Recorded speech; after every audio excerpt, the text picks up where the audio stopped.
Pourquoi et comment les femmes russes portent le foulard? Salut! Привет, c'est Diana et je suis très contente de te retrouver dans cette nouvelle vidéo où je vais te parler de la tradition de porter le foulard en Russie. Si tu trouves que ce thème est utile et intéressant pour toi, n'hésite pas à mettre le pouce en l'air pour m'indiquer que je devrais faire plus de vidéos de ce genre et abonne-toi à cette chaîne YouTube si ce n'est pas encore fait. Tu pourras retrouver tout le vocabulaire employé dans la leçon dans la description. C'est juste en bas. Et alors, on commence à apprendre pourquoi et comment les femmes russes portent le foulard. Si tu as déjà visité la Russie, ou même si tu as vu des images associées à la Russie sur Internet, tu as forcément remarqué que sur la plupart des photos, les femmes portent des foulards. Et peut-être que tu t'es déjà posé la question, est-ce que c'est lié que les Russes sont musulmans ou pas? En réalité, la tradition de porter les foulards tient ses racines dans l'orthodoxie, ainsi que dans l'histoire de l'ancienne Russie. Cette coiffe des femmes servait autrefois de carte de visite. Rien qu'en regardant le foulard, on pouvait alors en deviner l'état civil, la couche sociale et même la situation financière. Ainsi, par exemple, les paysannes mariées nouaient un foulard sous le menton ou faisaient le tour des extrémités autour du cou pour faire un nœud au niveau de la nuque. Soit dit en passant, le port du foulard avec un grand nœud sous le menton est arrivé en Russie d'Allemagne au XVIIIe siècle. Quand des étrangers s'imaginent une femme russe avec un foulard, ils pensent souvent à cette fillette en foulard que l'on voit sur les chocolats russes, l'emballage qui est apparu au XXe siècle. Le foulard apparaît dans la garde-robe des femmes russes au XVIIe siècle. À cette époque, les femmes mariées portaient les obrous, un morceau de tissu avec lequel on couvrait la tête, en le nouant autour du cou. En russe, il existe l'expression опростоволоситься, qui signifie être déshonoré ou se retrouver dans une position désavantageuse. Cette expression se compose de deux mots, simple et cheveux, c'est-à-dire elle désigne le fait qu'une femme se retrouve avec la tête pas couverte. Ainsi, c'était mal vu pour une femme si quelqu'un la voyait avec des cheveux détachés. En outre, c'était une grave insulte de retirer le foulard de la tête d'une femme. D'après la tradition, c'était le père qui offrait le premier foulard à sa fille. Cette coiffe était ainsi le cadeau le plus convoité pour chaque demoiselle. Le foulard restait, même dans la vie adulte, un des meilleurs cadeaux pour une femme, étant le signe d'amour, de soin et de respect que les hommes offraient souvent à leurs amoureuses. D'après l'ancienne tradition orthodoxe, le port du foulard ne concerne canoniquement que les femmes mariées, puisque le foulard symbolise le pouvoir du mari sur sa femme, ainsi que la résignation face à Dieu et à son époux. Mais beaucoup ont oublié cette symbolique initiale et, par conséquent, toutes se couvrent aujourd'hui la tête, femmes, demoiselles et même de petites filles. De nos jours, la plupart des femmes adorent porter les foulards. Et moi aussi, je fais partie de ces femmes-là. Je porte les foulards quasiment pendant toute l'année, excepté l'été, parce que les foulards, ça protège très bien contre le froid et le vent. Et les foulards ont encore un très grand avantage pour les femmes, parce que quand il fait froid, quand il fait du vent, si une femme met une chapka ou un bonnet, ça va abîmer sa coiffure.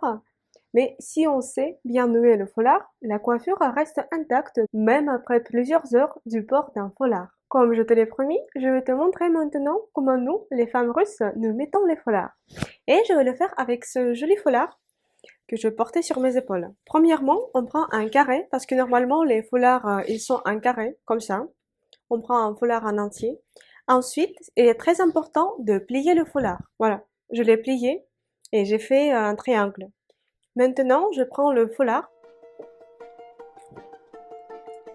et je le mets sur la tête.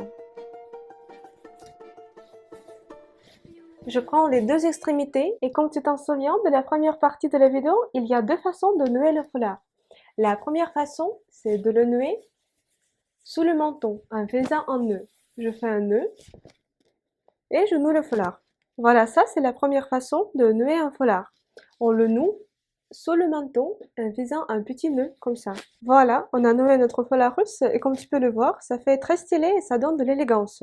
Je vais me tourner pour que tu puisses voir qu'est-ce que ça donne. Voilà, regarde. Maintenant, on va apprendre la deuxième façon de nouer un foulard. D'habitude, on le met comme ça quand il fait très froid et quand il y a du vent. Voilà, je prends le même foulard. Je le mets sur ma tête. Mais au lieu de faire un nœud ici, sur le menton, je fais comme ça et je fais le nœud derrière. Je fais un nœud sur ma nuque. Comme ça, je fais un nœud. Tu vois? Voilà le nœud fait. Maintenant, je peux l'ajuster comme ça. Et en fait, cette façon de porter les foulards, elle est très pratique. Par exemple, tu vois, mon cou, il est tout à fait protégé et le vent ne peut pas pénétrer à l'intérieur. Et comme ça, je risque pas d'avoir mal à la gorge.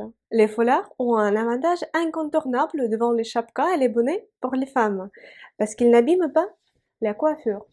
Par exemple, tu vois, j'ai mis un foulard, ensuite je fais comme ça, et pas besoin de me coiffer de nouveau. Un autre, on porte très souvent les foulards sur les épaules, comme ça. Et quelle est ta façon préférée de porter le foulard?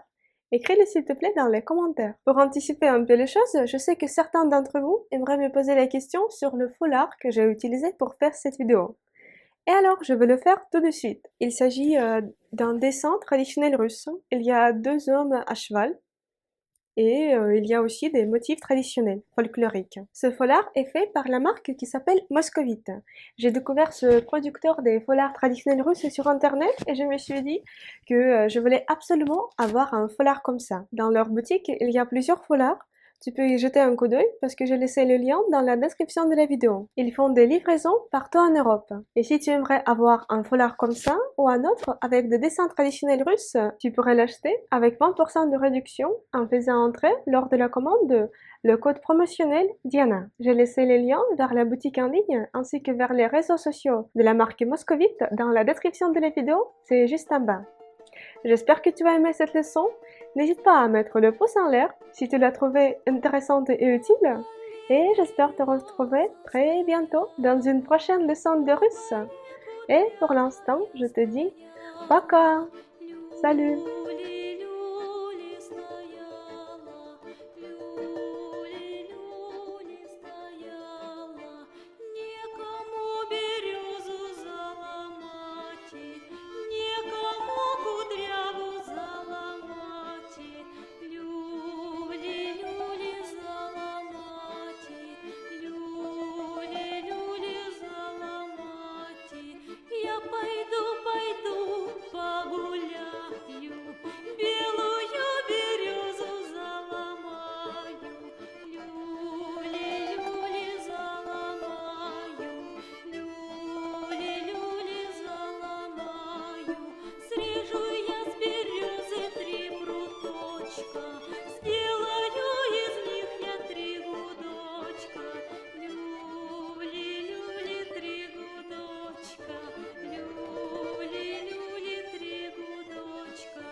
Четвертую балалайку